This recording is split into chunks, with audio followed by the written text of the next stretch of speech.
दोस्तों, हमारा अगला टॉपिक है औद्योगिक क्रांति योजना। 19वीं शताब्दी के अंत तक इंग्लैंड, फ्रांस, जर्मनी और यूरोप में के अन्य राष्ट्रों ने अनेक उद्योग विकसित कर लिए थे। वस्त्र उद्योग में और लोहा तथा कोयला उद्योगों में क्रांति आ गई थी और फिर लोकोमोटिव इंजन आए जिससे रेल यातायात संभव हुआ। इंग्लैंड में औद्योगिक क्रांति शुरू होने के अनेक कारण थे। नया युग कोयले और लोहे का युग बन रहा था। इंग्लैंड में ये दोनों पदार्थ भरपूर मात्रा में उपलब्ध थे। इसके अतिरिक्त इंग्लैंड के विदेश व्यापार के कारण उसके पास धन और अन्य संसाधन भी प्रचुर मात्रा में थे। पलाशी की लड़ाई 1757 के बाद ईस्ट इंडिया कंपनी को अपने उत्पादों के लिए एक बड़ा बाजार मिल गया था। साम्राज्यवाद एक ऐसा तंत्र था जिसमें समृद्ध और शक्तिशाली देश अन्य राष्ट्रों के संसाधनों का शोषण करने के उद्देश्य से उन पर नियंत्रण करते थे, जिसे उपनिवेशवाद कहा गया। इसका अर्थ है यूरोपीय शक्ति का शेष संसार पर, विशेषतः एशिया और अफ्रीका के देशों पर आधिपत्य यानी कब्जा जमाना। यद्यपि उपनिवेशवाद और साम्राज्यवाद शब्दों के अर्थ अलग अलग हैं, किंतु मूल रूप में ये दोनों एक ही हैं। दोनों में ही संसार के कमजोर राष्ट्रों के शोषण का भाव निहित है। औद्योगिक क्रांति ने उपनिवेशवाद की प्रक्रिया में निम्न प्रकार से योगदान दिया। पहला है संचार और परिवहन के साधनों में सुधार। 19वीं सदी के प्रारंभिक वर्षों में लोकोमोटिव इंजनों का आविष्कार हुआ, जिससे रेल यातायात संभव हुआ। भाप की शक्ति का उपयोग जहाजों में भी किया गया। संचार के क्षेत्र में महत्वपूर्ण घटनाएं घटित हुई। टेलीग्राफ का सार्वजनिक रूप से उपयोग पहली बार 1838 में हुआ। फलतः यूरोप के पूंजीपति अब विश्व के सभी भागों से कच्चा माल प्राप्त कर उन्हें अपने द्वारा विनिर्मित माल भेज सकते थे। दूसरा, औद्योगिक व्यापार के संवर्धन की आवश्यकता। औद्योगिक क्रांति के प्रसार के साथ साथ यूरोप के राष्ट्र अब अपने कारखानों के लिए जूट, कपास, नील, तिलहन, खाद्यान्न जैसे कच्चे माल की पूर्ति के लिए नए नए क्षेत्रों की खोज करने में लग गए। इसके अतिरिक्त वे अपनी आवश्यकता से कहीं अधिक माल तैयार कर रहे थे। इसके लिए वे अपने तैयार माल को बेचने के लिए नए नए बाजार ढूंढने शुरू कर दिए। उपनिवेशों और नए प्रदेशों के लिए पश्चिमी ताकतों में एक अंधी दौड़ शुरू हो गई। सन 1870 से 1914 तक, जब तक प्रथम विश्व युद्ध नहीं छिड़ गया, तब तक एशिया तथा अफ्रीका के लगभग सभी देश किसी न किसी एक दूसरे साम्राज्यवादी ताकत के शिकंजे में आ चुके थे। तीसरा है पूंजी निवेश के अवसर। 9वीं सदी के अंत तक ब्रिटेन, अमेरिका और पश्चिमी यूरोप के अधिकांश देश अपनी फालतू पूंजी का निवेश एशिया, अफ्रीका, लैटिन अमेरिका के देशों में करने लगे। इन देशों में लगाए गए धन पर औसत लाभ 20% था।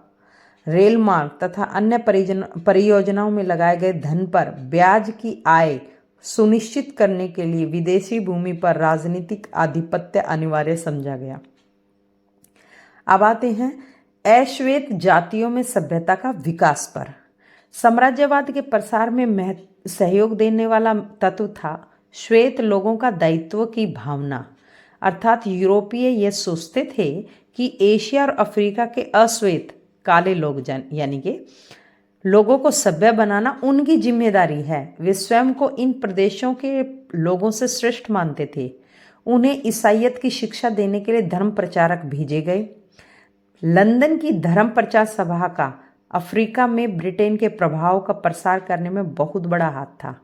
काल्विन कुलिज 1923 से 1929 तक अमेरिका का राष्ट्रपति रहा।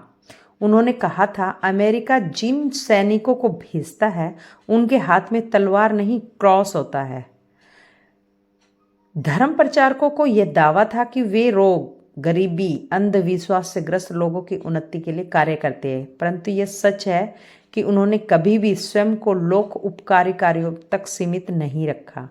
वे साम्राज्यवादियों के गुप्त सहयोगी थे। आगे जानेंगे कि औद्योगिक क्रांति के कारण एशिया में उपनिवेशवाद कैसे बढ़ा। 1764 तक अंग्रेजी ईस्ट इंडिया कंपनी भारत में एक राजनीतिक शक्ति बन गई थी। 1799 में टीपू सुल्तान की मृत्यु के बाद अंग्रेजों ने मैसूर के एक बड़े भाग पर नियंत्रण कर लिया, जिसमें कोयम्बटूर, काकीनाडा और श्रीरंगपट्टनम शामिल थे। 1818 में मराठा महासंघ का अंत हो गया। 1849 में पंजाब का विलय कर लिया गया। 1857 का महान विद्रोह, जिसे हम प्रथम स्वतंत्रता संग्राम के नाम से जानते हैं, भारत में ब्रिटिश सत्ता के लिए एक बड़ी चुनौती बन गया था। उसे कुचलने के लिए ब्रिटिश सरकार ने अपनी सारी ताकत लगा दी। भारत के बेहतर प्रशासन के लिए अधिनियम 1858 द्वारा सत्ता ईस्ट इंडिया कंपनी के हाथों से निकलकर ब्रिटिश सम्राट के पास चली गई। चीन में विदेशी शक्तियां। 1842 में नानकिंग संधि के फलस्वरूप चीन को मजबूर होकर हांगकांग ब्रिटेन को सौंप देना पड़ा। उसने इंग्लैंड के साथ व्यापार के लिए चीन के 5 पतन भी खोल दिए। 1858 में विदेशी शक्तियों इंग्लैंड, फ्रांस, रूस, अमेरिका और पत्तन की भी खोल दिए गए। इन विदेशी शक्तियों के अपने अपने प्रभाव क्षेत्र थे, जिनमें उन्हें रेल मार्गों का निर्माण करने, खानों का संचालन करने और सार्वजनिक निर्माण कार्य करने के अन्य अधिकार प्राप्त थे। अब जानेंगे श्रीलंका, बर्मा और मलय प्रायद्वीप का विलय कैसे हुआ। मलेशिया तथा ऑस्ट्रेलिया तक बहुत से दूसरे द्वीपों के मार्ग पर स्थित होने के कारण यूरोप के लोगों का ध्यान श्रीलंका की ओर आकर्षित हुआ। डच लोग पुर्तगाल के लोगों के विरुद्ध अपनी सैनिक कार्रवाइयों के लिए इसका उपयोग नौ सैनिक अड्डे के रूप में करते थे। ब्रिटेन की नज़रों में श्रीलंका का महत्व चाय और रबड़ के उत्पादक के रूप में था। नेपोलियन से हुए युद्ध के कारण यूरोप की अन्य शक्तियां दुर्बल पड़ गई थी। ब्रिटेन ने स्थिति का लाभ उठाते हुए श्रीलंका पर कब्जा कर लिया। सन 1886 में ब्रिटेन ने बर्मा पर कब्जा कर उसे अपने भारतीय साम्राज्य का एक अंग बना दिया। इसके बाद ब्रिटेन ने सिंगापुर सहित मलय प्रायद्वीप को अपना उपनिवेश बना लिया। सन 1909 में उसने ईस्ट इंडिया तथा सुदूर पूर्व को जोड़ने वाले महान जलपथ का काम करने वाले मलक्का जल डमरू मध्य पर अपना आधिपत्य स्थापित कर लिया। हिंद चीन में साम्राज्य का फ्रांस का साम्राज्य जानेंगे। हिंद चीन में फ्रांस का साम्राज्य कैसे आगे बढ़ा। 1887 तक आते आते हिंद चीन के एक बड़े भूभाग पर, जिसमें सारा कंबोडिया, लाओस और वियतनाम सम्मिलित थे, वास्तविक रूप में फ्रांस का एक छत्र आधिपत्य स्थापित हो गया था। फ्रांस तथा ब्रिटेन ने सयाम, यानी अभी जिसे थाईलैंड कहा जाता है, जो पहले श्याम के नाम से जाना जाता था, उसको भी अपने शिकंजे में ले लिया। उसके बाद वे श्याम को स्वतंत्र बनाए रखने पर सहमत हो गए। श्याम एकमात्र ऐसा देश था जो दक्षिण पूर्व एशिया में यूरोप के नियंत्रण से बाहर था, उस पर किसी का कब्जा नहीं था। इंडोनेशिया में डचों का शासन था। डच लोगों ने इंडोनेशिया की संपदा पर लगभग 300 साल तक शोषण किया। इन द्वीपों में सबसे बड़े द्वीप सुमात्रा, जावा, बोर्नियो, सेलेबीज और मोलुकास थे। कहा जाता है कि डच ईस्ट इंडिया कंपनी का शासन अत्यंत दमनकारी था। सन 1798 में इस कंपनी का शासन समाप्त हो गया और यह निर्णय हुआ कि अब इन द्वीपों पर सीधे नीदरलैंड की सरकार का शासन रहेगा। नीदरलैंड की सरकार का शासन कंपनी से किसी भी प्रकार से कम क्रूरतापूर्ण नहीं था। अब जानेंगे अमेरिका द्वारा फिलीपींस का अधिग्रहण कैसे हुआ। स्पेन ने बहुत समय पहले सन 1565 में ही फिलीपींस को हथिया लिया था। उसका शासन अत्याचारी था। ईसाई धर्म स्वीकार करने के लिए बल प्रयोग किया जाता था। जनता ने अनेक बार विद्रोह किया। सन 1892 में अमेरिकी सैनिकों ने मनीला शहर पर धावा बोल दिया। स्थानीय लोगों ने स्पेन के विरुद्ध अमेरिकियों का साथ दिया।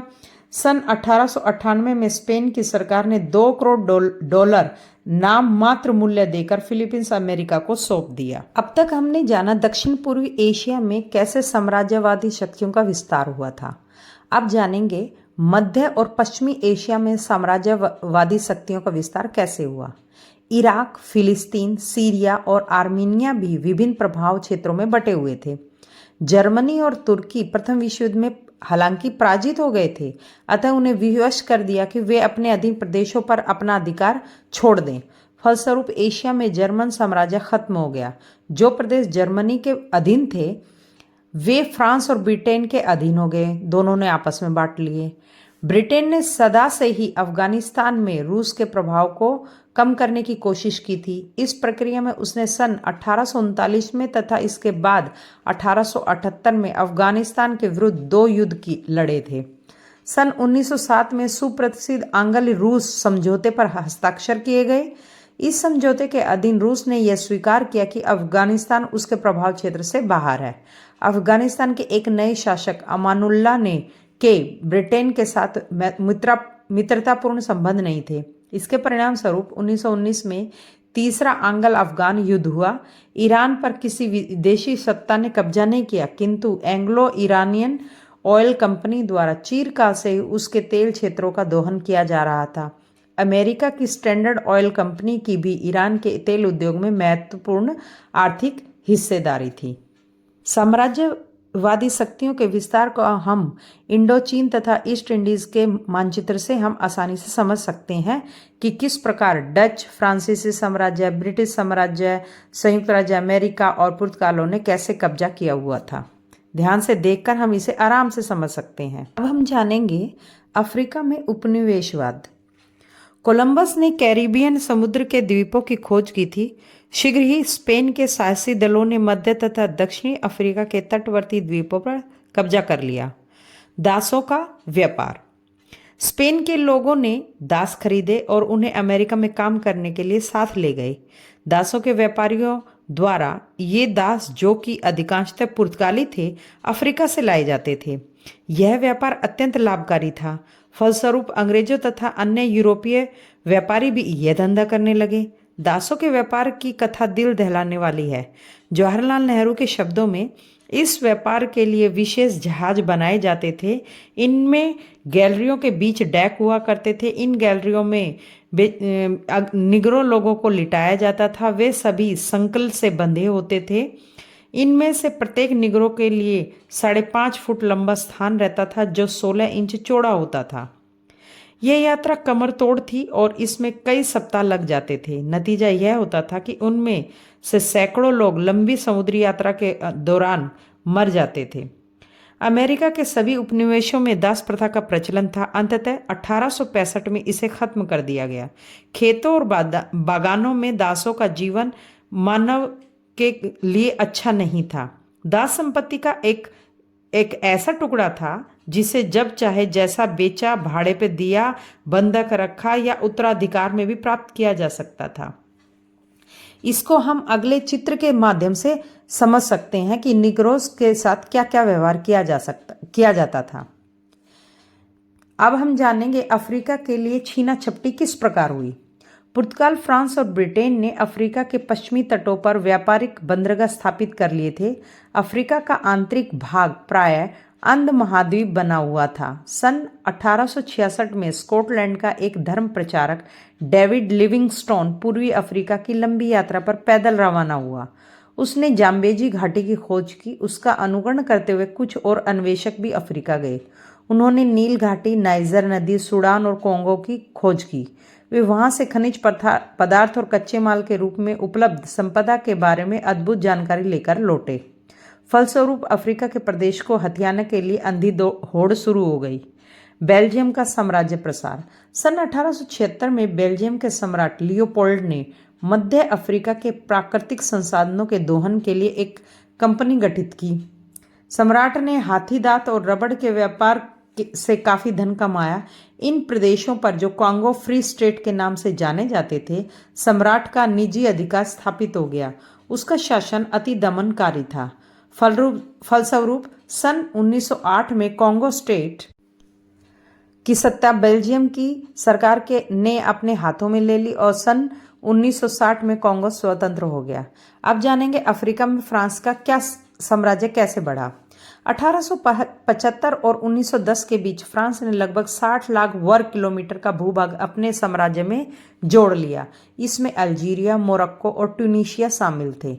उन्होंने गिनी, आइवरी कोस्ट, सेनेगल सहित प्राय सारे उत्तर पश्चिमी अफ्रीका तथा अन्य क्षेत्रों को अपने अधीन कर लिया था।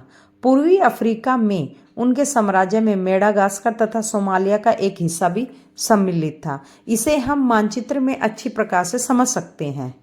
अफ्रीका में ब्रिटिश साम्राज्य। ब्रिटेन ने 1814 में डच लोगों के केप कॉलोनी हासिल की थी। दक्षिण अफ्रीका में डच लोगों द्वारा 2 अन्य उपनिवेश, ऑरेंज नदी उपनिवेश तथा ट्रांसवाल स्थापित किए गए थे। 1899 में हुए बोअर युद्ध में डच पराजित हो गए। अंततः ये उपनिवेश अंग्रेजों के अधीन हो गए। नेटाल पहले से ही उनके नियंत्रण में था। इस प्रकार वे पूरे दक्षिणी अफ्रीका के स्वामी बन गए। 1910 में उन्होंने चारों उपनिवेशों को औपचारिक रूप से मिलाकर दक्षिण अफ्रीका का संघ बना दिया। 19वीं शताब्दी खत्म होने से पहले ब्रिटेन ने अफ्रीका के अन्य भूभाग पर भी अपने कब्जा कर लिया, जैसे कि पश्चिमी अफ्रीका में गोल्ड कोस्ट, नाइजीरिया, गाम्बिया, पूर्वी अफ्रीका में युगांडा, केन्या, जंजीबार जिसे आज तंजानिया के नाम से जानते हैं, और सोमालिया का एक भाग। 1882 में ब्रिटेन ने मिस्र पर भी अपना अधिकार कर लिया था। 1922 में मिस्र ब्रिटिश नियंत्रण से आंशिक रूप से स्वतंत्र हो गया।